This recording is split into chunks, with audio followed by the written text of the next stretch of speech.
여러분 안녕하십니까? 3월 30일 토요일 JCN 모닝뉴스 시작합니다.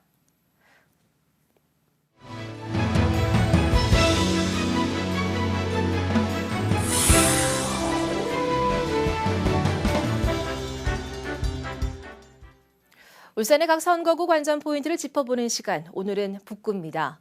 북구는 다른 지역과 다르게 보수 정당과 진보 정당이 번갈아가며 수성한 지역구입니다. 현역 이상원 의원이 불출마한 가운데 보수와 진보 전직 의원 2명이 맞붙었습니다. 전동훈 기자입니다.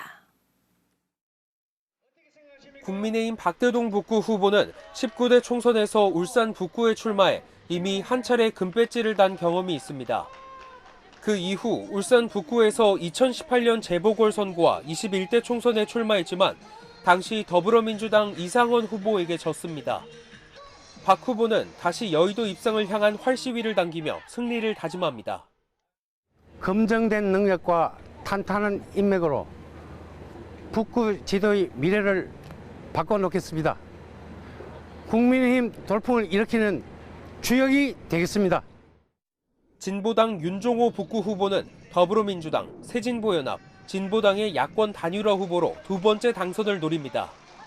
20대 총선 울산 북구에 출마해 당선됐지만 공직선거법 위반으로 당선이 무효화되면서 곤욕을 치른 아픈 경험이 있습니다. 윤 후보는 야권 단일화에 반발해 무소속 출마를 선언했던 현역 이상원 의원을 단일화 경선에서 누르고 승리하면서 존재감을 드러냈습니다.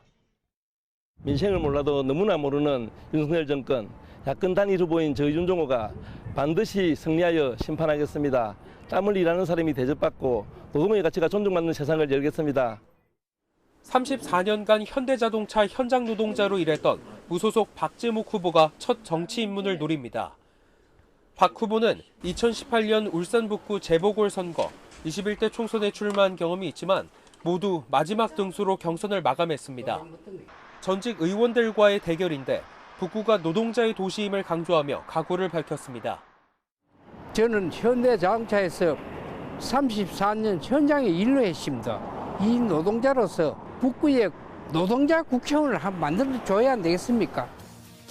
이미 한 차례씩 국민의 선택을 받았던 두 후보가 이번 선거에서 겨루는 만큼 북구민들의 표심이 어디로 갈지 관심이 모입니다. JCN 뉴스 전동훈입니다. 울산시 선거관리위원회는 제22대 국회의원 선거 후보자의 선거 벽보를 어제까지 유권자의 통행이 많은 장소의 건물이나 외벽 등 울산 지역 1,352곳에 부착했다고 밝혔습니다.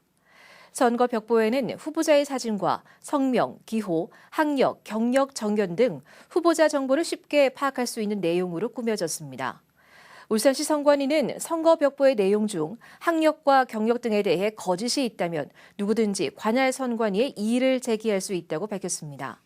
한편 공직선거법은 정당한 사유 없이 선거 벽보를 찍거나 낙서를 하는 등 훼손하거나 철거하면 2년 이하의 징역 또는 400만 원 이하의 벌금에 처하도록 규정하고 있습니다.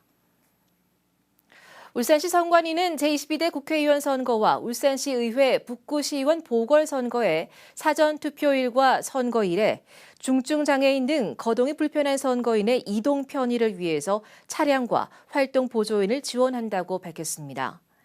선관위는 중증장애인 등 거동이 불편한 선거권자의 사전 신청을 받아 거주지에서 투표소까지 왕복 교통 편의를 제공하고 차량별 1인씩 활동 보조인을 배치하는 등 거동 불편 선거인에 대해 실질적인 참정권을 보장한다는 계획입니다. 이동 편의 차량과 활동 보조인을 희망하는 선거인은 선거일 전까지 울산시 선관위 선거과와 각 구군 선관위에 전화로 신청하면 안내받을 수 있습니다. 어제 오전 10시 50분쯤 북구의 한 행정복지센터 1층 사전투표소 안에서 카메라 부속품으로 보이는 물체가 발견돼 경찰이 조사에 착수했습니다. 북부경찰서 관계자는 행정복지센터 직원이 지난 28일 사전 점검을 하던 중 충전기 어댑터 형태의 불법 카메라로 의심되는 물체를 발견했다고 밝혔습니다. 경찰은 이 물체를 수거해 CCTV 감식과 더불어 카메라 기능을 하는지 조사할 계획입니다.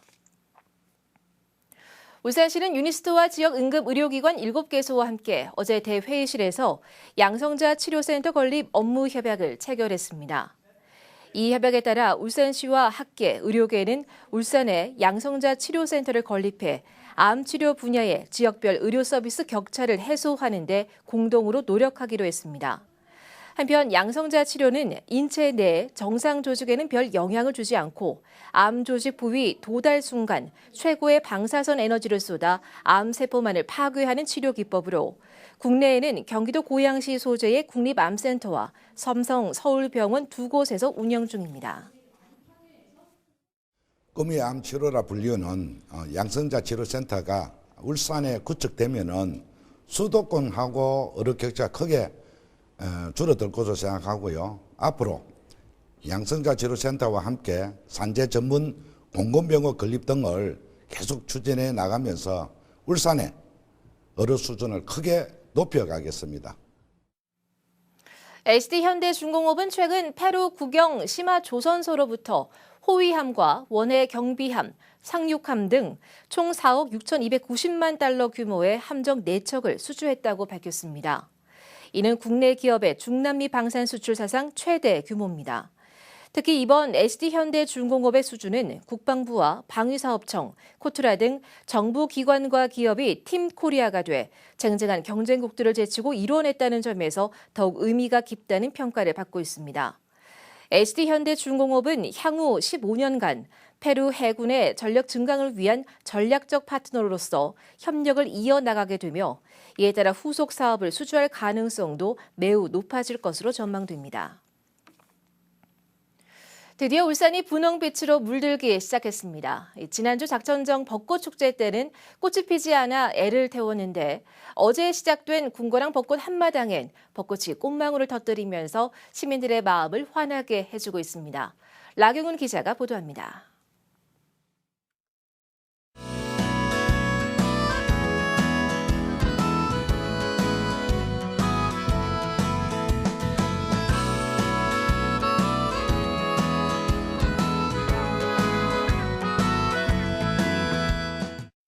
연분홍빛 물결로 뒤덮인 무거천 하늘 아래 나들이객들이 시원한 봄바람을 맞으며 벚나무 사이를 걷습니다. 어느새 무성이 자란 노란 수선화도 벚꽃과 함께 울산의 봄을 알립니다. 가족들과 연인, 친구들과 아이들까지. 그간 궂은 날씨로 벚꽃이 피지 않았으면 어쩌나 노심초사했던 마음은 어느새 사라졌습니다.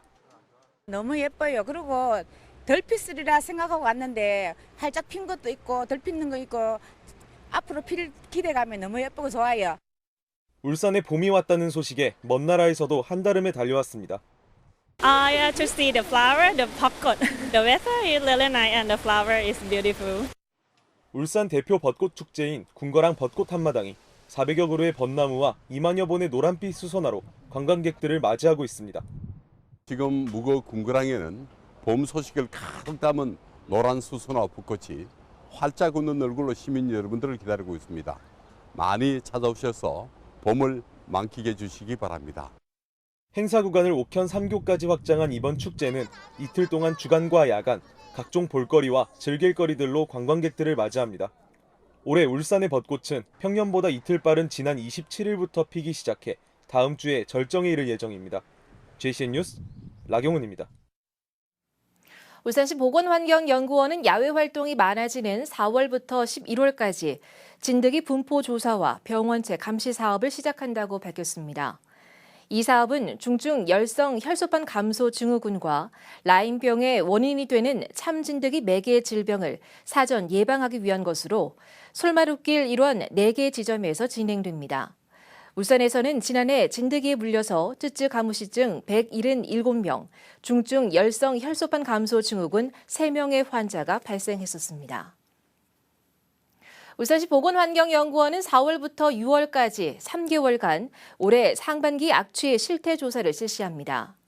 악취 실태 조사는 악취 방지법에 따라 악취 관리 지역으로 지정된 울산 미포 국가산업단지와 온산 국가산업단지, 울주군 삼동면 하잠리와 조일리 등 4곳을 대상으로 실시됩니다.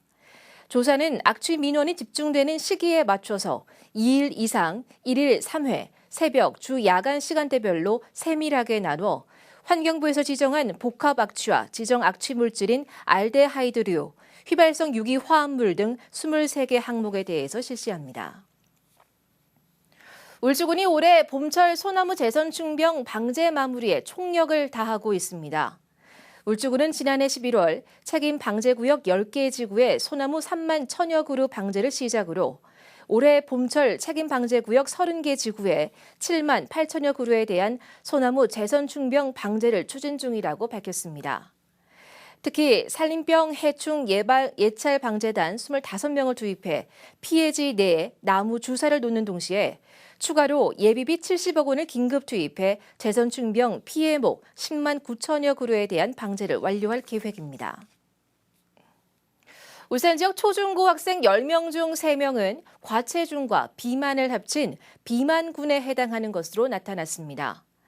교육부와 질병관리청이 발표한 2023년 학생 건강검사 표본 통계와 청소년 건강행태조사에 따르면 울산의 비만군 학생 비율은 30.7%로 지난 2022년보다 3.4%포인트 늘었습니다. 이는 7개 특광역시 중 인천에 이어 두 번째로 높은 수치입니다. 한편 울산 지역 학생들의 주 5일 이상 신체활동 실천율은 19.1%, 아침 식사 결식률은 38.1%로 나타났습니다.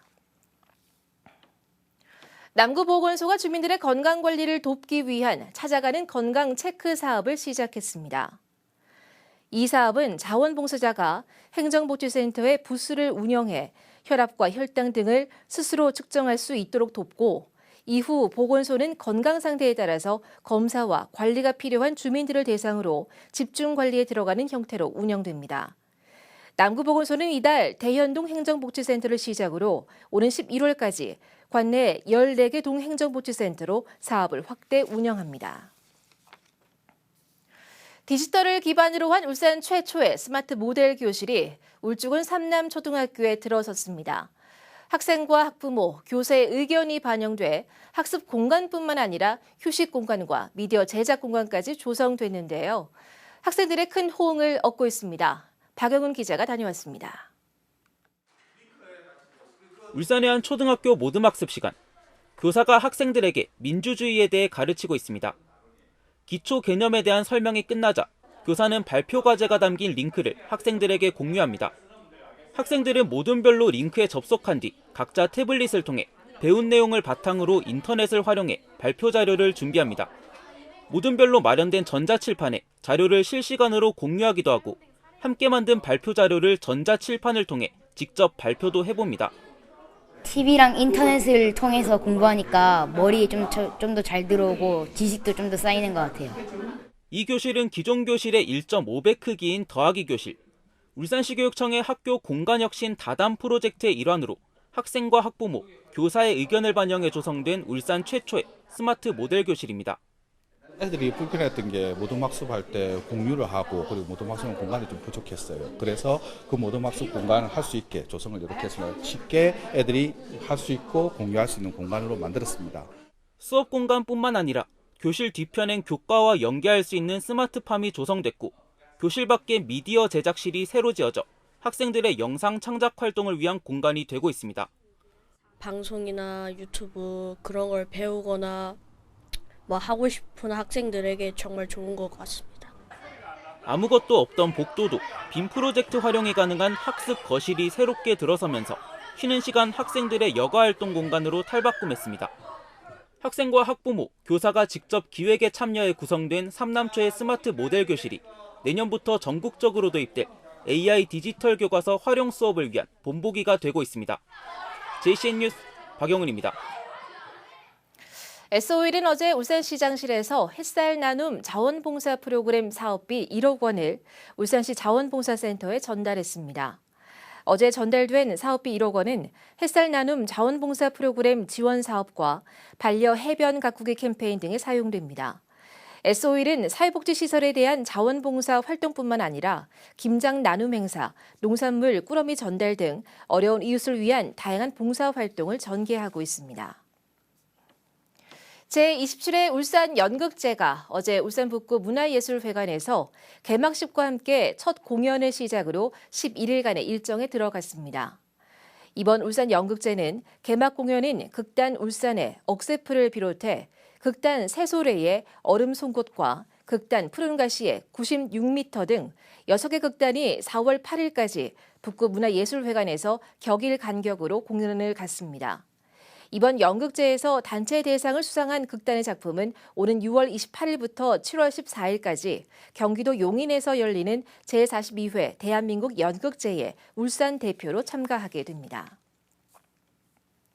학생들의 성장 발달을 10년간 추적 조사해 맞춤형 교육 정책을 수립하는 울산교육종단연구가 올해부터 시작됩니다. 울산교육정책연구소는 어제 울산교육종단연구정책 용역연구 착수보고회를 열고 올해 연구 추진 방향을 발표했습니다. 초중고 대상 학생 전수조사 연구는 전국 최초 사례로 올해는 초등학교 4학년, 내년엔 중학교 1학년, 오는 2026년엔 고등학교 1학년부터 연구를 시작합니다. 울산시는 지난 28일 남구 달삼로 일대에서 바 형태의 영업을 하는 일반 음식점에 대해 일제 단속을 펼쳐 불법 영업업소 7곳을 적발했다고 밝혔습니다. 이번 점검은 불법 유흥 접객 행위를 하는 것으로 의심돼 단속을 요구하는 민원이 자주 들어오는 곳을 대상으로 실시했으며 시와 구군청 위생부서, 울산경찰청 등이 합동으로 진행했습니다. 단속 결과 유통기한 경과 제품 사용 4곳과 조리장 위생 불량 11곳 등 모두 7개 업소를 적발하고 행정처분과 고발 조치했습니다. 울산시와 구군은 합동으로 4월부터 5월까지 대포차와 대포차로 의심되는 고질 체납 차량에 대한 집중 단속에 나섭니다. 울산시는 대포차가 실제 사용자의 파악이 어려워 법적 책임을 회피하는 수단으로 악용되는가 하면 조세 포탈과 범죄 은폐에 사용되는 등 사회적 문제를 야기하고 있어 이 같은 집중 단속 활동에 나서기로 했다고 밝혔습니다. 울산시는 차량 일제 조사를 통해 대포차로 등록된 운행정지 명령 차량 300여 건과 정기검사 미이행 등의 대포차 의심 차량 1,200여 건에 대해서 5월까지 2개월간 집중 단속을 실시해 번호판 영치 또는 공매 처분하기로 했습니다. 제시의 모닝뉴스를 마칩니다. 함께해 주신 여러분 고맙습니다.